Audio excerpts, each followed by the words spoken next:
Hey, what is going on, everyone? Welcome to LeatherfaceMTG again. Thanks for tuning in. And today, we've got ourselves a little mono white life gain aggro build. And I had a lot of fun playing this deck. It's pretty much, it needs maybe a couple things tweaked about it, but it is a pretty much well-oiled machine right out the gate here. Go into it just a little bit. You can see we've got 4 of the outside of Life's Bounties in the 1-drop slot here. That's huge. A 1-drop, 1/1 with lifelink, but that second ability, 1 and sack it for targeted creature or enchantment you control, gains protection from the color of your choice until end of turn. That's a big protection deal, big time.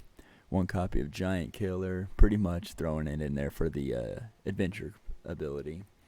But we can cast it as a creature as well. Light of Hope, I might actually throw that killer out. Maybe add another Light of Hope in, because it's a 1-drop that gains you 4 life, or you can destroy target enchantment, or you can put a +1/+1 counter on a creature. That's huge. That's awesome for a common. That's a real good card. Of course, Selfless Savior, the 1-drop sack token that just helps. It's a protector. This little dog protects whatever you got on the field. 2 copies of Speaker of the Heavens. It is an awesome card. It's a 1/1 for 1 with Vigilance and Lifelink. That is good. But it's got the tap, create a 4/4 white angel creature token with flying. Activate this ability only if you have at least 7 or more life than your starting life total, and you can only cast it as a sorcery. It's very possible in here. Very possible to hit that up. It's pretty much turn 4. I think it's as possible, or as early as possible, probably maybe turn 4, definitely turn 5, to start getting some angels out on the field. And this little guy here will help. Shadow Spear. It's a 1-drop legendary artifact equipment that gives your creature +1/+1 and trample and lifelink. Equipment cost of 2. Awesome blossom. Next up in the 2-drop slot, we got Glass Casket. 2-drop artifact that you can exile target creature an opponent controls with converted mana cost 3 or less until it leaves the battlefield. Definitely comes in handy here. Cheaper version of a more limited yet cheaper version of a Banishing Light. This guy right here, I might actually go ahead and throw a couple more of these in. I don't know. I was trying to go a little more life gain than anything, but Core Blade Master is such a solid 2-drop. I don't know. I might be the best 2-drop white card out of Zendikar Rising. Definitely in the uncommon slot for sure. It's a 2-drop 1/1 with double strike. Then you can pump it up, you can add to it. It just is a monster on its own, and it will close games out all the time. And it pairs really well with this next card, the Luminous Aspirant. The 2-drop 1/1 that gives, at the beginning of combat on your turn, put a +1/+1 counter on target creature you control. Crazy good. Just throwing counters out left and right, building up anything, especially that Blade Master, because a +1/+1 counter means that it'll deal double the damage. Yeah, it's on there. It's, like I said, this deck has so much synergy within it. We got Daxos, 2-drop, 2, and then his toughness is equal to your devotion of white. So when he hits the field, if nothing else is out, he's at least a 2/2. And then whenever another creature you control enters the battlefield or dies, you gain 1 life. That's huge. Not just simply because of the life gain. Obviously that's good. But when a creature hits the battlefield or leaves the battlefield, as in dies, you gain a life. And that trigger will also trigger Heliod. This is one of my favorite cards out of Theros Beyond Death, because it's a 3-drop 5/5 indestructible god, and as long as your devotion to white is less than 5, Heliod is not a creature. But whenever you gain life, put a +1/+1 counter on target creature or enchantment you control. huge, huge, huge, huge buff. Helps out the Speaker of the Heavens big time. Helps anything and everything out. Like I said, throwing those throwing those counters onto the Blade Master is so huge. Enough said. Plus, you can get plus his other ability too. Another target creature gains lifelink until end of turn. So if that Blade Master gains lifelink, when he hits first strike damage, you gain the life from it, which will trigger the life, the +1/+1 counter life gain ability here on Heliod. So he could hit as a 2/2, and then he'll hit his second regular combat damage as a 3/3. Very nice. Very nice. We've got Moth Skyclaves, just in case, you want to make a creature fly, which is a big deal, because it also gives a creature +2/+2, flying, and first strike. A 3-drop equipment cost, if need be later on, for 4. Not bad at all. Moving on to Basri Ket. Threw this one in here because his +1, throw a +1/+1 counter on target creature. Gains indestructible until end of turn. And if we need a few more, if we need to build up maybe a little army, maybe Daxos out, -2. Whenever one or more non-token creatures attacks this turn, create that many 1/1 white soldier creature tokens that are tapped and attacking. Get a little life gain. No worries. Also, maybe a little bit damage in there. Never got to use the ability, but his ult ability. But of course, at the beginning, if you get to the -6, at the beginning of combat on your turn, create a 1/1 white soldier creature token, then put a +1/+1 counter on each creature you control. It's a big deal on its own, but I mean, you kind of got to grow him. I don't know if we've this deck hits pretty hard. If we're running that slow, I doubt Masri's going to stay alive that long. But this card will help him stay alive. It'll help anything out. Skyclave Apparition. Very good card here in the 3-drop slot.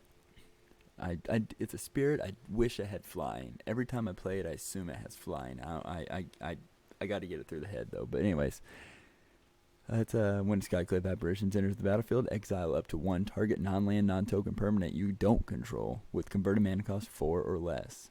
That little last tidbit, converted mana cost 4 or less, that's something that seems to be forgotten sometimes, and I do it myself, so. But this next part's cool, because when it leaves the battlefield, they don't get that card back.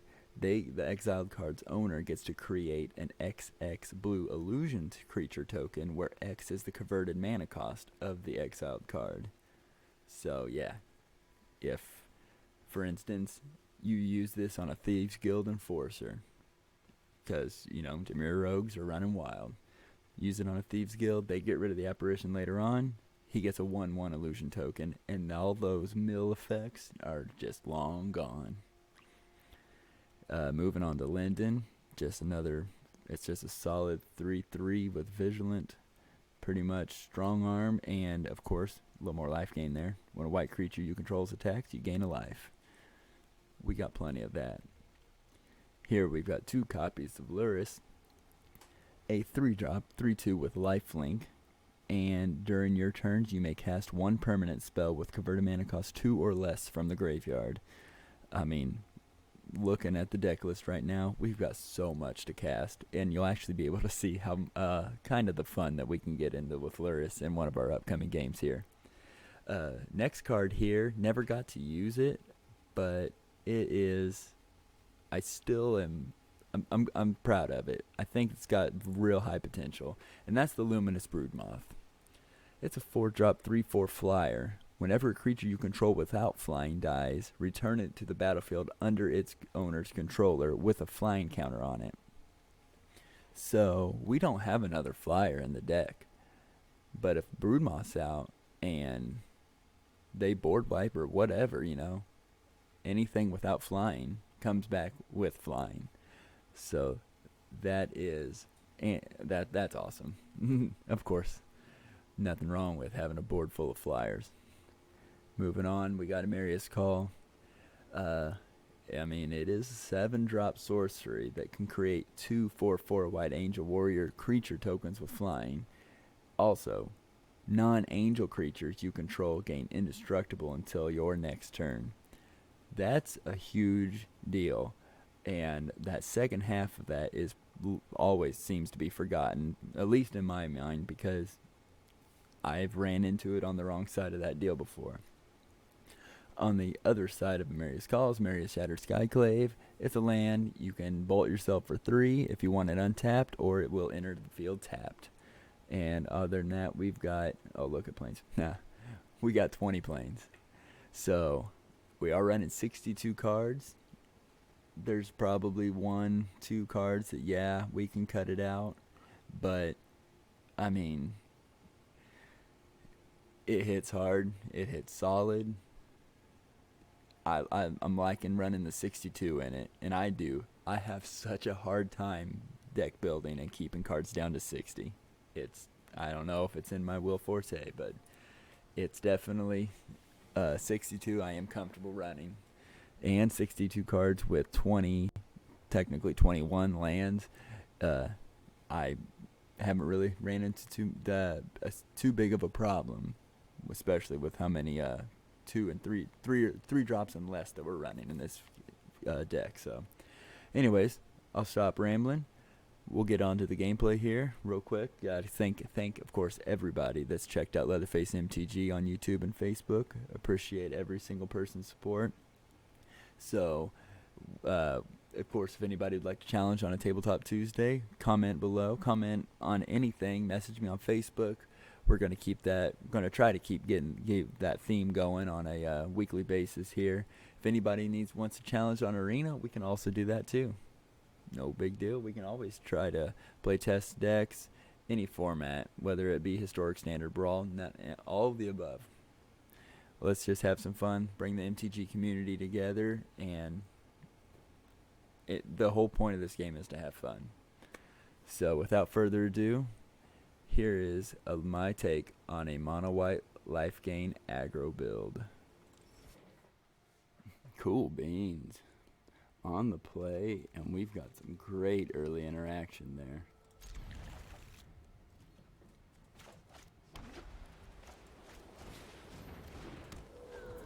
We'll throw out the outside of Life's Bound, pass turn. Alright, playing black.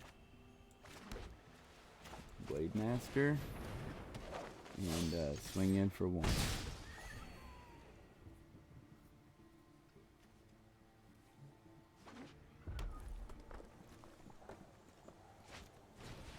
Ooh, they got the robbery. No blocks.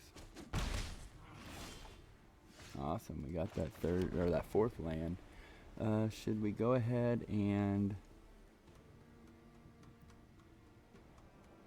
throw out the Basri, or put Maul onto Blade Master so they can swing 6 in the air? Because I need 1 open to play to keep the Blade Master there. So let's go ahead and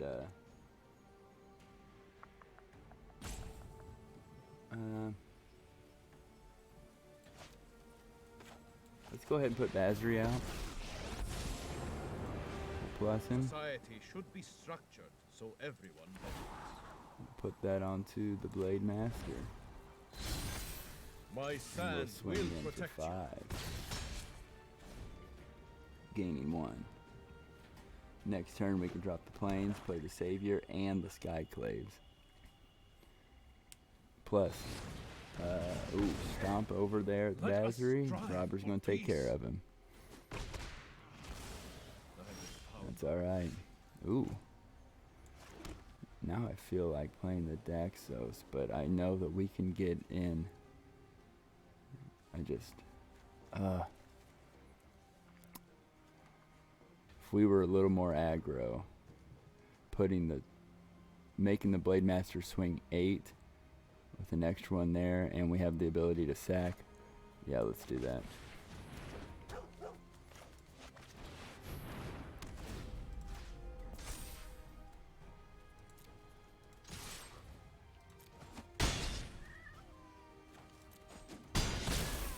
Awesome. Down to 5. We've got lethal on the board. We got to have an answer to this flyer, which we can just sack Savior, and that was easy.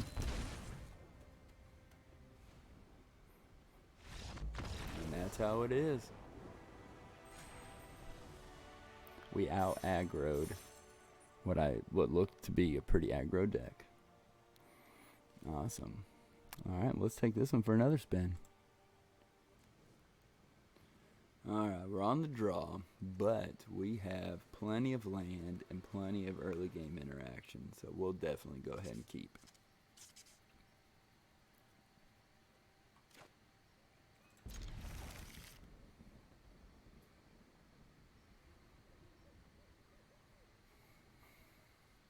Let's see what Junior Yerox BR has. Oh, Mold down to 6.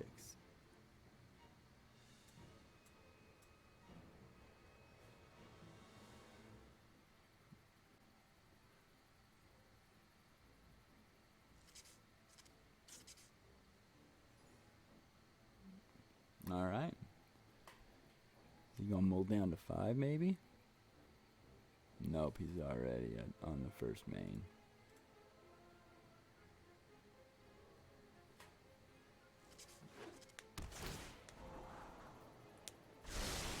Alright. Savior out. Pass it on.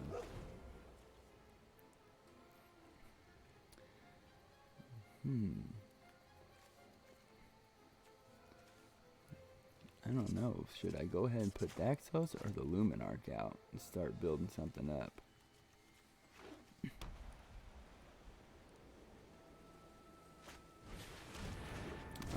Nope, he's down.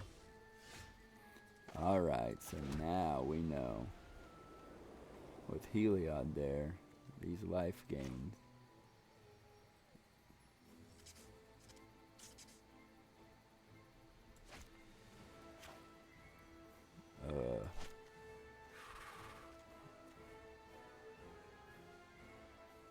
Let's go ahead and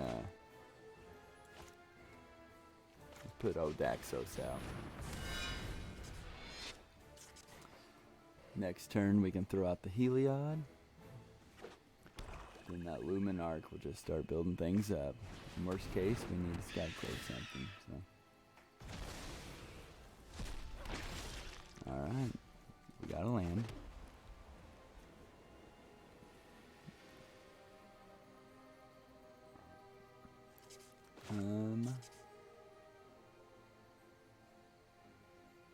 We can definitely get it on the field. It won't take long to get it to become a creature, especially if we Skyclave something, so no attacks.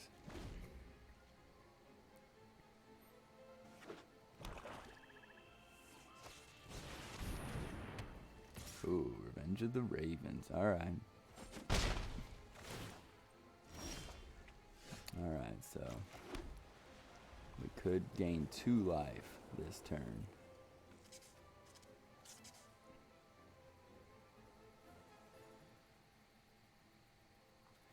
Oh, we can go ahead and get rid of that Raven, though. We get rid of that Raven, we get a trigger here, and it would make Heliod become a creature.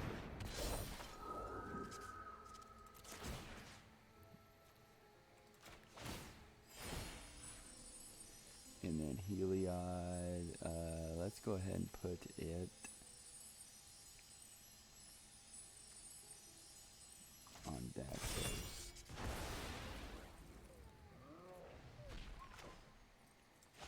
And throw out the speaker for another trigger.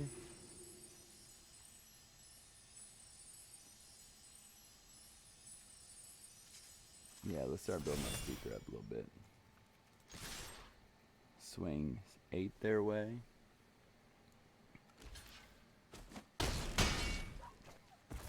Alright.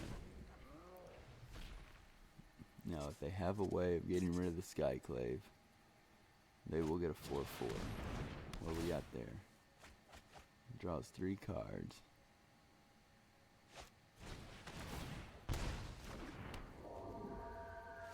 Alright, so they're losing life now. I could just... Nah, there's no way. I don't need to destroy that.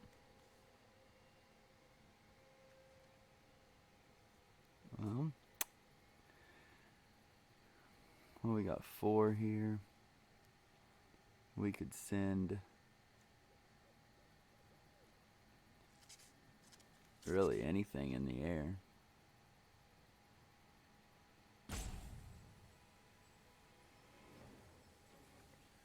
Speaker in the air. Gain 4 life.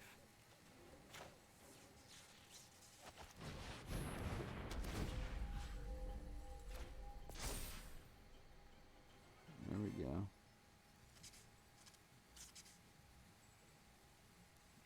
We actually yeah, we will be able to do that. Next to combat. Swing. We'll gain that life, gain another life, right, or gain 4 life with this one, and we'll be able to collect an angel token.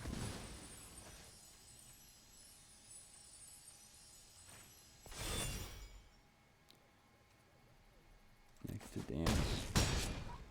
7. Gain 4 life. Since we gained the life, let's go ahead and put it on the speaker. And it is done. We had an angel coming our way, but it's alright. Alright, climbed out of silver, now we're into gold. Mono white, doing us all the favors. Cool beans. On the play with 2 lands and a hand full of cards we can play. We only got the Selfless Savior as our creature, but I mean, we've got a little control going there.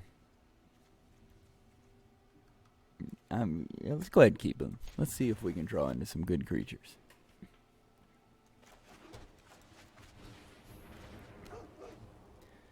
Having 2 Shadow Spears isn't ideal, especially being legendary, but let's see. Alright, we got some land. Let's go ahead and throw the spear out. And next to combat, hit him for 1. And we'll end that turn.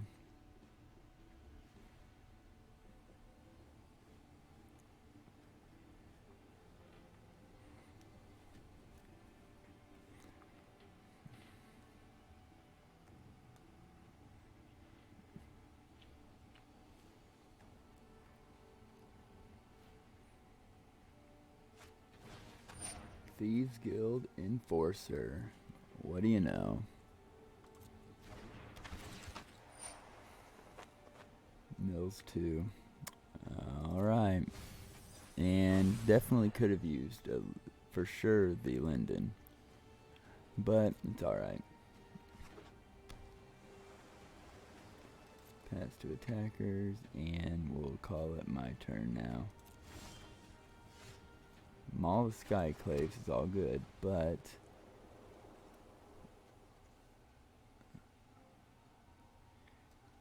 I kind of feel like going ahead and just give the Glass Casket to the Thieves Guild because it's really no good.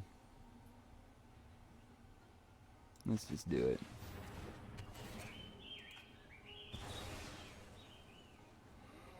And oops. Next to combat, peg him for 1 more. Yeah, we'll hold on to that. Ending turn.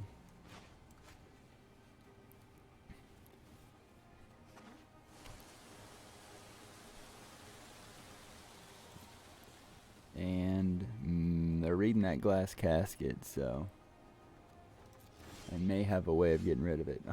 We got another one though.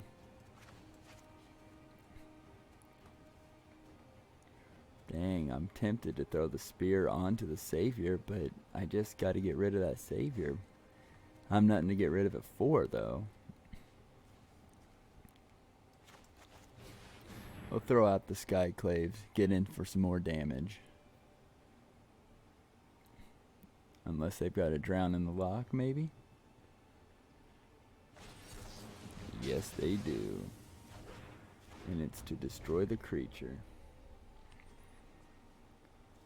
Well, that's no good. But luckily they don't have no crab or anything on their field. Oh man, we're getting flooded with some land here. Man, we are not creature heavy in this hand, so yeah, I'll have to pass. And they're gonna wind robber. And they got plenty of land. I wonder what they're gonna be doing with it. Alright, we're top decking. Let's hope for a creature. It is not a creature. Man. I feel like holding the glass casket off for something better. But I don't know when anything better is gonna come. Especially when he hits me and I have to if I target him with glass casket, he's just gonna sack him anyway, so he's just gonna have to mill. We're just gonna need to mill a card. It'll probably be the creature, a creature, don't matter. Any creature would be awesome, but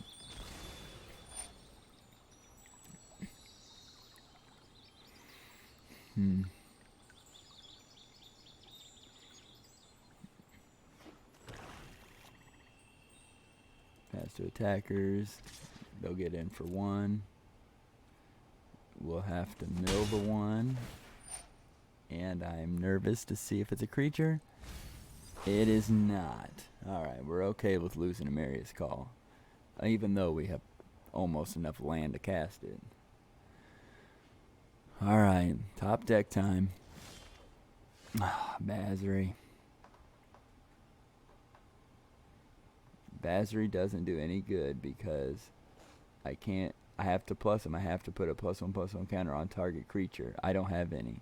So I'd have to put it on the wind robber, and there's no way I'm going to do that.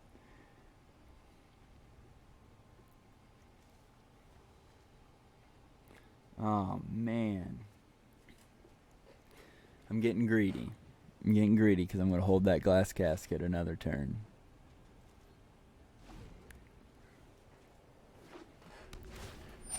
They're going to scry.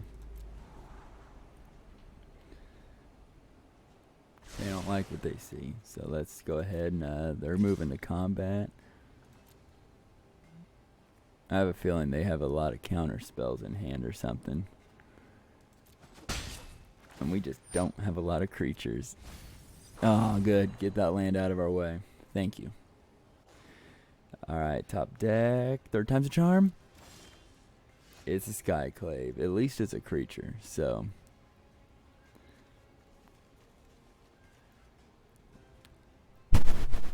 If we try to glass casket the wind robber to bait out the counter spell, then we could don't have anything to Skyclave on. But if it's countered, then we would. This is also tricky, because of all the creatures to draw, this is one that I... Oh, if I've cast it, I'm pretty much walking dead straight into a counter spell. Look at that. He's probably got 3 more drowning locks in hand.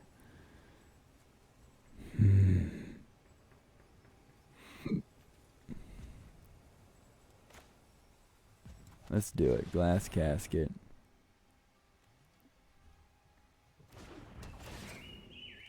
Okay. They're allowing it.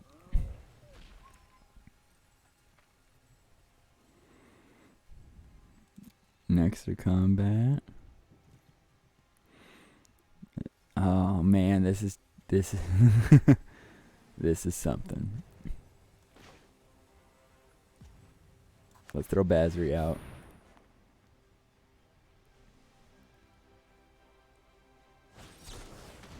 Counter target creature or planeswalker spell.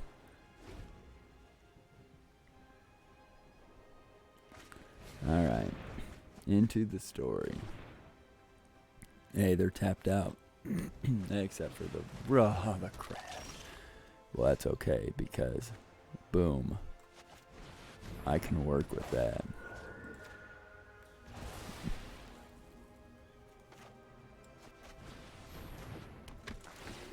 Especially drawing into that. Oh, yeah.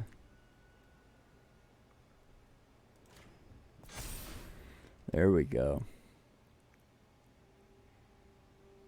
They might be getting rid of that Luminarch. Soaring Thought Thief.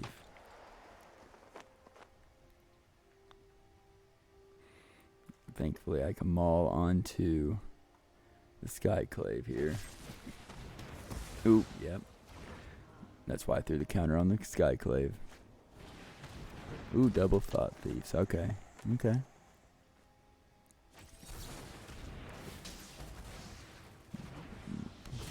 Destroy target creature with converted mana cost. Oh, okay. He got it. He got it. Cleaning board up here.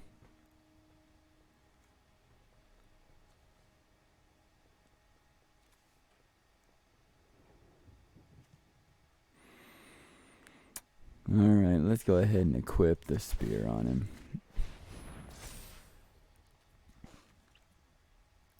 Oh man, I'm going to be milling cards away.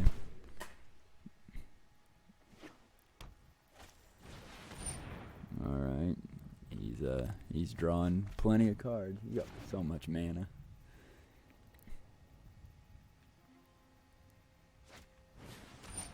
Thieves Guild, of course. 5/2 with Death Touch. So that Luris would be super handy. They have their own Luris. Alright. Okay. And a crab.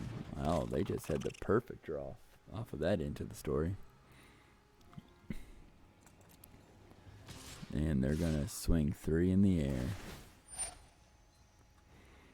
Alright, now we've gotta watch 4 cards go. That's alright. Okay. Alright, nothing super major. We gotta get some aerial attacks going in here.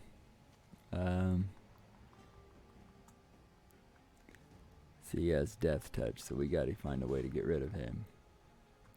Alright, let's do it. Alright, we got our Luris here. Throw Luris out. Nice. We'll definitely bring the, actually, let's do a Savior to double trigger.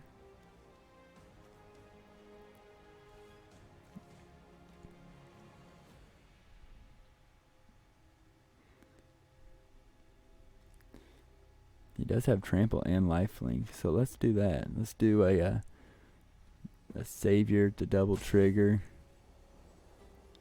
because they'll block with the Thieves Guild, and we'll still get a point of damage in and kill the Thieves Guild. Yeah, let's do that way. We can always bring the Luminarch in again. Alright. Next to combat, right in.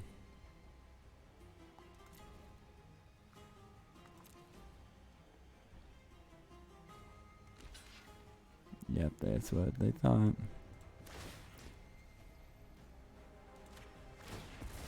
Now gain a life. And I'm tempted to go ahead and put a counter on him.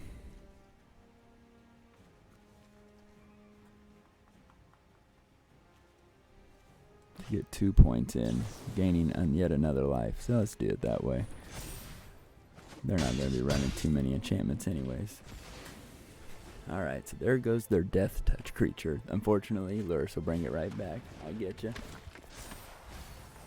And, oh, got a Skyclave out of there. And 3 lands in a row. And it's a Fabled, so here comes 3 more cards going bye-bye. And that'll be Skyclaves and the Luminarch. Oh, crap. Alright.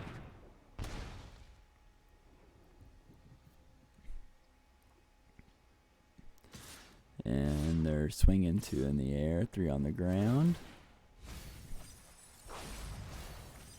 Ooh, we lost a guy. That's our other Glass Casket and a Blade Master. Definitely needed the Blade Master. But we can cast it. If we don't block, don't use Luris to block, but he'll gain 3 life.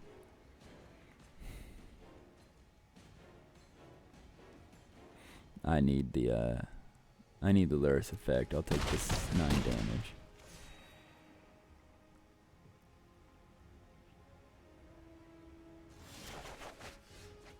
Wow. Look at all we can cast now. We were so worried about creatures, and well, we got them. Maybe double Luminarchs. Oh, Glass Casket.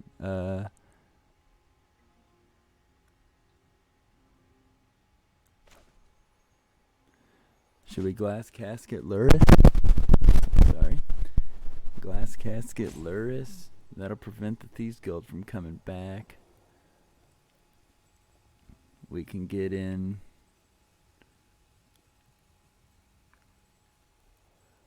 a bit of damage. Dang, dang, dang, dang, dang. I really need the Thieves. I need to get that Thieves Guild because. Alright, we're about in here. Glass Casket. Thieves Guild. Luminarch. Gain the life. Move to combat. And I think about. I need 2.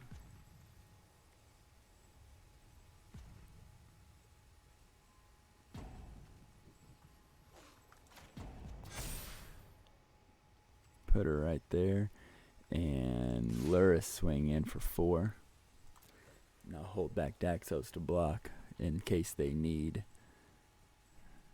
anything else. Jumping? That's what I thought. That's alright. Get it right out of the way and I'll gain the 4 life.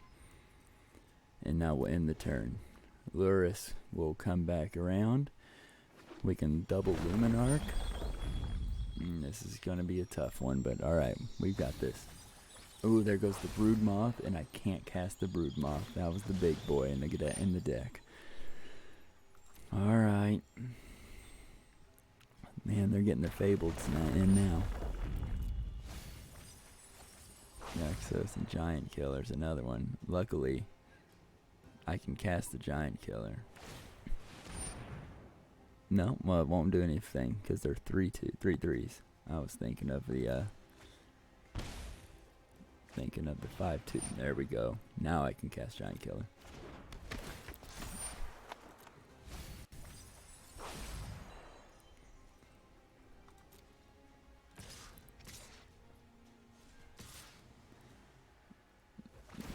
All right, down more. There's a Blade Master. Alright. Resolve it. Apparition.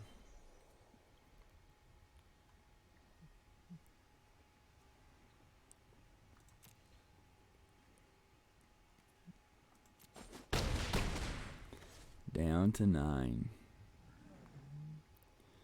My turn.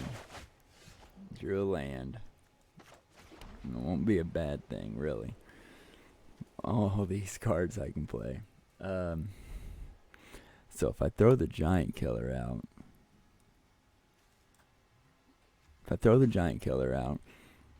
I could play the instant, killing the Thieves Guild. And then I could play the Giant Killer aspect of it.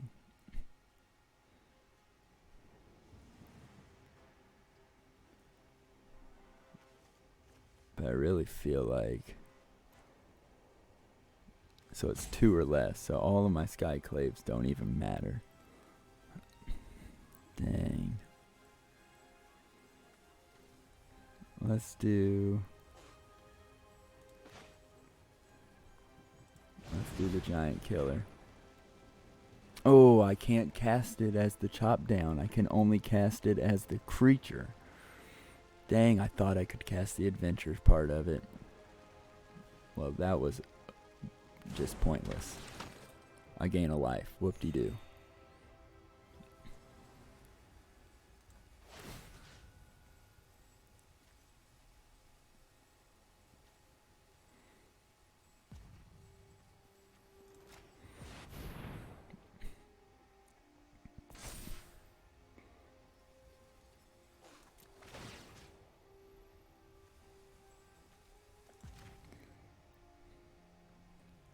He's gonna go ahead and swing. I can swing 6 in the air. And they cannot block. Let's do it that way. 6 in the air with no blockers. Takes half their life total down. And I gain 6 life. They'll have to get greedy to swing next turn. And we're low.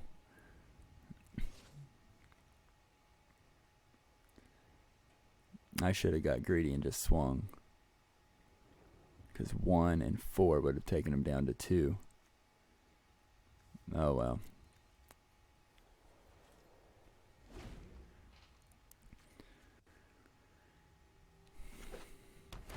There's 3 cards.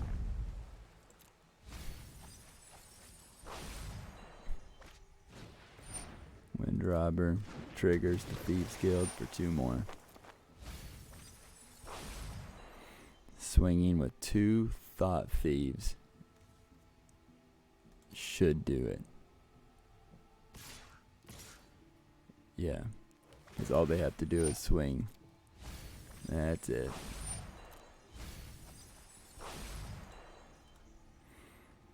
Yep, they did it.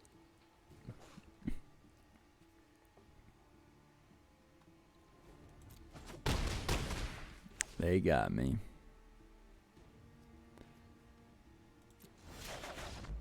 Boom. They milled me out. The Mirror Rogues. They're hey, standard meta's full of rogues, so unless you can get in faster, they've got it. And enough said. It's Dimir Rogues. Let's move on.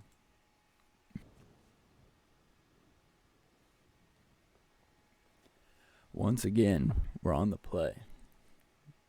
And we've got plenty more creatures in this hand. 2 lands, so worth keeping. Turn 1 Savior. Into a turn 2 Blade Master.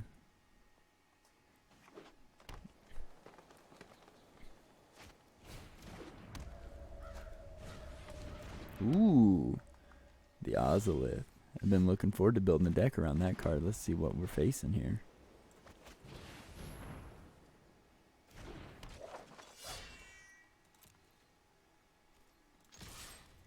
Get in for 1, and we'll end the turn.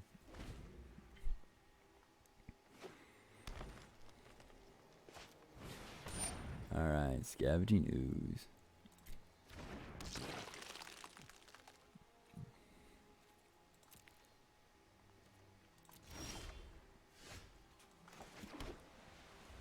Alright, so what I'm thinking is Luminarch. Build up the Blade Master.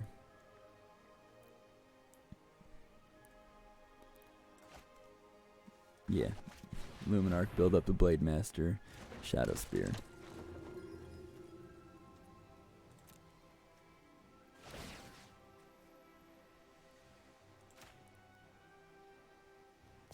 Don't have any other warriors. They're not gonna block. I could have actually selfless saviored and then got the counter on him just to cancel out that ooze, because they do have a life gain function, but let's just go ahead and hit him for 4. Alright, and we'll spear on the board. And we'll end the turn.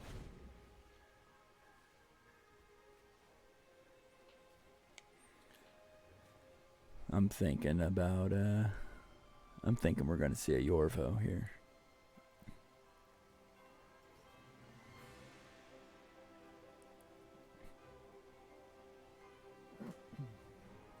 Because he has nothing to eat yet.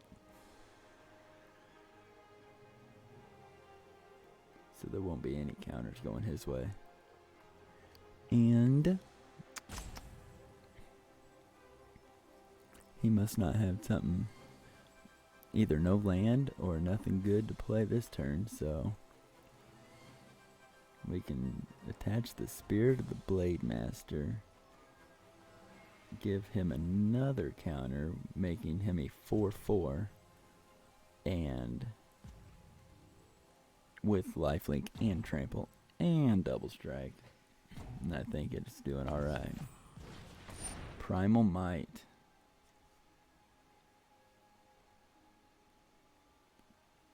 Alright, so target creature gets +1/+1 and then fights the savior. Okay. Nothing I can do about it.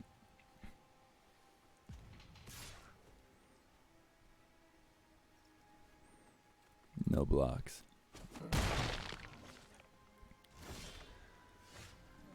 Alright, so we have the apparition. We can actually just take the ooze away. Dang, I don't know now.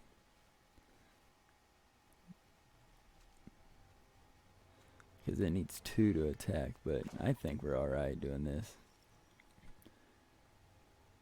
We clear that board up. Then we can just swing in heavier anyways. So we'll take his ooze. Takes his life gain function away. And enter combat. We'll throw that counter on the Blade Master again. And we swing for 7.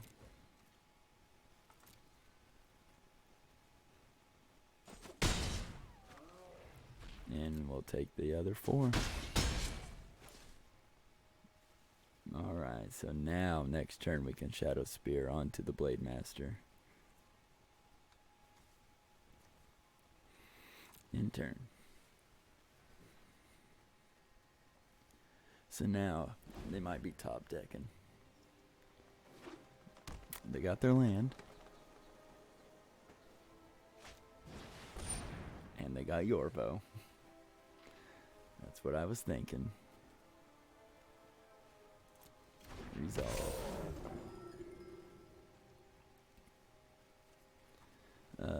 Pass to attackers. And it'll be my turn. He's a legendary giant noble that'll keep counting or building up those counters. Though I'm gonna have to bait him into blocking. I won't even have to bait him. I'll go force him into blocking this Blade Master. And I will drop this. No, didn't even get a chance. He gave it up. I was a little too slow on the play. He's going to throw out the speaker, swing him with the Blade Master. He'd be forced to die to Yorvo, maybe buy him another turn, but all good.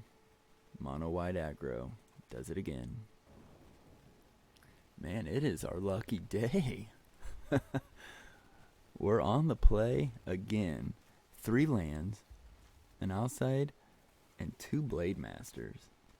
We even got a giant killer. Yeah, we'll keep.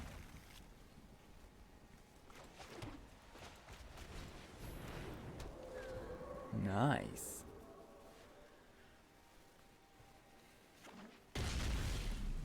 thing better is next turn we draw a Luminarch.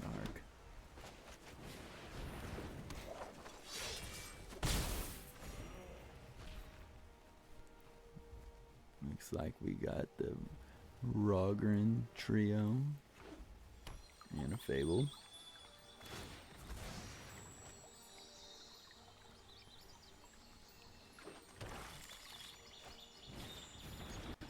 Okay, shrines. Oh, wow. Well, we called that one.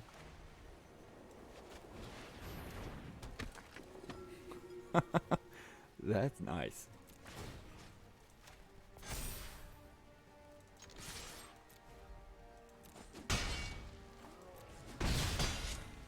All right.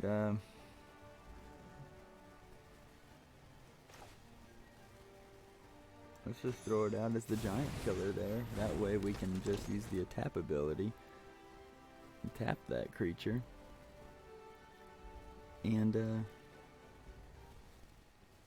yeah, just keep going to town.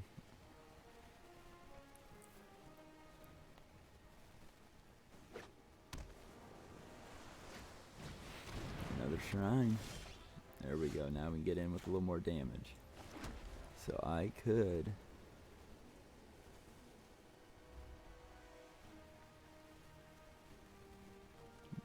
I think I need to go ahead and take care of that.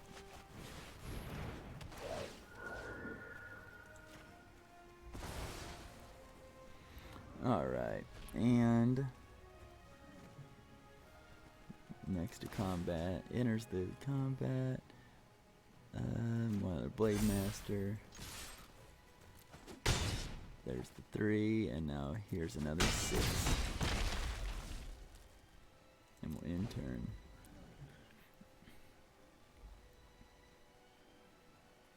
So we've got more than lethal on the board, and I think this is over by turn 5. Oh, all right, what is he going to choose? Because I need to sack. Yeah, let's just sack. And he's going to gain protection from black. So my Blade Master is safe, and that's the one card that is lethal.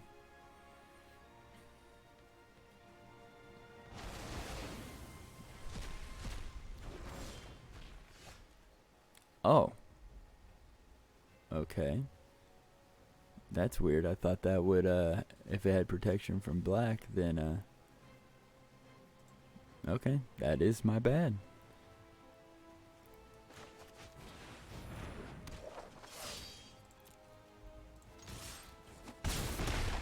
Down to 2. Now we'll go ahead and pass turn.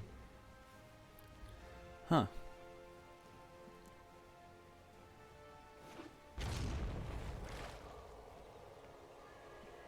I thought that would, I guess since he didn't get targeted, that's why he, it was still able to resolve. We still got him though. His deck's just a little too slow. Good game. Alright, so as you've seen, mono white, life gain, aggro, whichever you want to go about it. This deck definitely provides. I know that if I get a few more wild cards after Kaldheim's released, if I've got a few more, I would probably throw in for sure another Heliod. I would be tempted to, I'd probably take out the Giant Killer to throw in the Heliod. Be tempted to just remove Maria's Call to add another Luminous Broodmoth. But other than that, I mean, this deck pretty much is a well-oiled machine. You've seen what it can do. You've seen that it hits hard, gains you life. I mean, a lot of interaction, a lot of synergy within this build here. So if anyone's ever had a similar build, if you got any suggestions on what maybe we can add into here, kind of tweak it just a little bit, go ahead and leave a comment below. And I'm probably going to try building a similar build like this in a physical form. So maybe we can see that on a future Tabletop Tuesday. But yes, Thanks a lot for checking out LeatherfaceMTG today. Appreciate all the views. Appreciate everybody and support on YouTube as well as Facebook. And I hope to see you all in the next video.